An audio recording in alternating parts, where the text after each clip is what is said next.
नमस्ते। चलिए आज एक सफर पर चलते हैं, समय में बहुत पीछे, और जानते हैं कि ऐसी प्राचीन सभ्यता के बारे में जिसने, सोचिए, आज से 4,500 साल पहले ऐसे शहर बसाए थे जो आज के मॉडर्न शहरों को भी टक्कर दे सकते हैं। अच्छा, जब भी कोई प्राचीन दुनिया की बात करता है तो दिमाग में क्या आता है? शायद मिट्टी की झोंपड़ियां, बेतरतीब सी बस्तियां, है ना? पर जरा सोचिए, अगर कोई कहे कि एक ऐसी सभ्यता थी जिसके पास एकदम ग्रिड पैटर्न पर बने शहर थे और तो और अंडरग्राउंड ड्रेनेज सिस्टम भी। बस यही सवाल है जो हमें एक अविश्वसनीय कहानी की तरफ ले जाता है। तो सवाल ये है कि इस भूली हुई प्रतिभा को हम आज कैसे समझ सकते हैं। तरीका एक ही है, उनके छोड़े हुए सुरागों को देखना। उनके शहर, उनकी बनाई हुई चीजें, इन्हीं से हम ये समझने की कोशिश करेंगे कि आखिर वो लोग थे कौन। तो चलिए शुरू करते हैं उनकी सबसे सबसे हैरान कर देने वाली कामयाबी से, और वो थी उनकी शहरी प्लानिंग।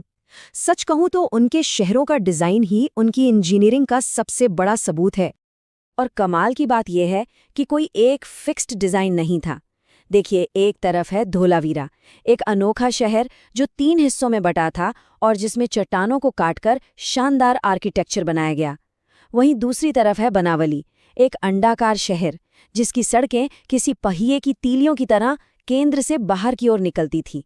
मतलब ये लोग सिर्फ प्लान नहीं करते थे बल्कि अलग अलग डिजाइन भी सोचते थे। और उनकी इंजीनियरिंग का कमाल सिर्फ शहर बसाने तक ही नहीं था। जरा देखिए, गुजरात के लोथल में उन्होंने दुनिया का पहला मानव निर्मित बंदरगाह और डॉकयार्ड बना डाला, जो उनके समुद्री व्यापार का मेन सेंटर था। फिर राजस्थान के कालीबंगन में किलेबंद शहर तो थे ही, साथ में लकड़ी की नालियां भी मिलीं, जो बताती हैं कि साफ सफाई पर कितना ध्यान था। और धोलावीरा, वहां तो उन्होंने पानी को कंट्रोल करने में महारत ही हासिल कर ली थी, जो कि उस सूखे इलाके के लिए किसी वरदान से कम नहीं था। जरा धोलावीरा की वाटर मैनेजमेंट सिस्टम के बारे में सोचकर देखिए। ये सिर्फ कुछ तालाब नहीं थे, नहीं, ये एक पूरा शहर व्यापी सिस्टम था जिसमें बड़े बड़े जलाशय, बांध, नहरें, सब कुछ था। इसे इस तरह डिजाइन किया गया था कि बारिश की एक एक बूंद को इकट्ठा करके स्टोर किया जा सके। ये आज के रेन वाटर हार्वेस्टिंग सिस्टम का एक प्राचीन और कहीं ज्यादा विशाल रूप था। ठीक है, तो हमने शहरों की बनावट तो देख ली। अब चलिए उन वर्कशॉप्स के अंदर चलते हैं जो इन शहरों की जान थीं। देखते हैं कि सिंधु घाटी की इकोनॉमी का इंजन क्या था और आखिर ये लोग बनाते क्या थे। चनहुद्दड़ो नाम की शहर के बारे में ये लाइन बहुत कुछ कहती है। जरा सोचिए, एक पूरा का पूरा शहर जो सिर्फ और सिर्फ क्राफ्ट प्रोडक्शन यानी चीजें बनाने के लिए ही बना था। ये एक तरह का प्राचीन इंडस्ट्रियल जोन था, एक स्पेशलिस्ट फैक्ट्री टाउन। और इन फैक्ट्रियों में क्या क्या बनता था, जरा वो भी देखिए। खूबसूरत चूड़ियां, मनके, शंख से बनी चीजें, मेटल का काम, और व्यापार के लिए जरूरी मुहरें और वजन तक, सब कुछ।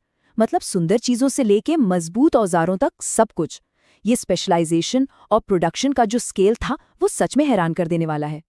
और इनकी कारीगरी का राज छिपा था इनके रॉ मटेरियल्स में। कीमती पत्थर जैसे कार्निलियन, जैस्पर, क्रिस्टल, ये सब धातुएं जैसे तांबा, कांसा, सोना, शंख और मिट्टी से बनी चीजें। और ये मटेरियल आता कहाँ से था? गुजरात से कार्निलियन, राजस्थान से तांबा, शायद अफगानिस्तान से सोना, और समंदर के किनारों से शंख। ये चीजें दूर दूर से आती थीं, जो बताती हैं कि इनका ट्रेड नेटवर्क कितना बड़ा और मजबूत था। और ये सब सिर्फ शौक के लिए नहीं हो रहा था। लोथल में मिला हाथी दांत का तराजू, ये उनकी कारीगरी को सीधे व्यापार से जोड़ता है। इतनी सटीक चीजें बनाना जरूरी था ताकि पूरे साम्राज्य में व्यापार ईमानदारी से हो सके। ये एक बहुत बड़े और व्यवस्थित इकोनॉमिक सिस्टम का हिस्सा था। तो हमने उनके शहर देख लिए, उनकी फैक्ट्रियां भी देख लीं, पर उन लोगों का क्या जो इन सब के पीछे थे?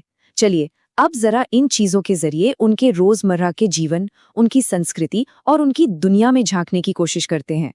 इतने बड़े बड़े शहरों और कारखानों की नींव किस पर टिकी थी? खेती पर। कालीबंगन में पता है क्या मिला? जुते हुए खेत के निशान जो 4,500 साल पुराने हैं।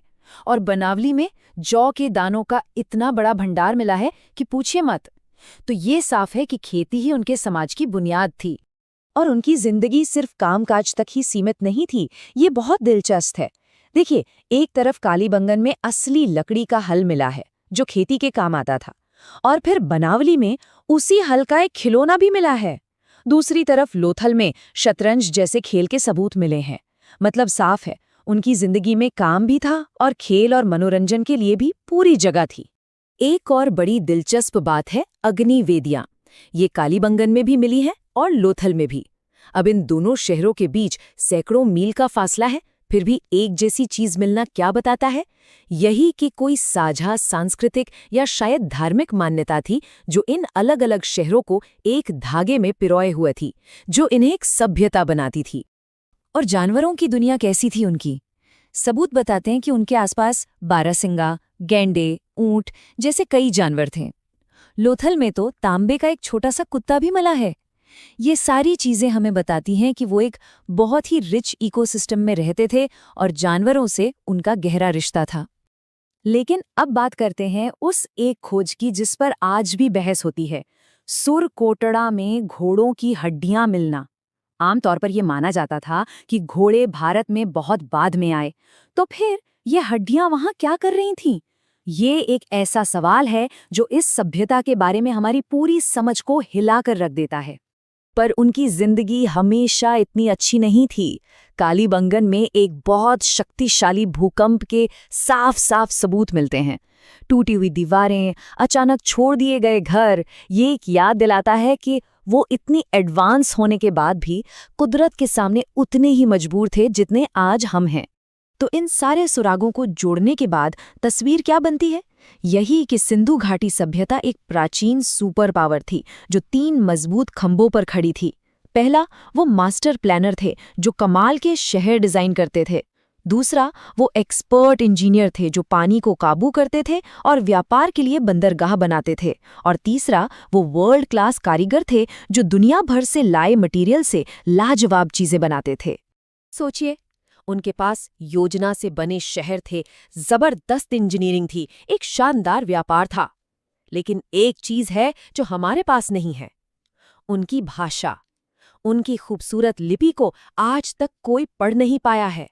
और यही बात हमें एक आखिरी और बहुत रोमांचक सवाल पर लाकर छोड़ देती है कि अगर कभी हम उनकी भाषा को समझ पाए तो इस महान सभ्यता के और कितने राज खुलेंगे जो आज भी जमीन के नीचे दफन हैं।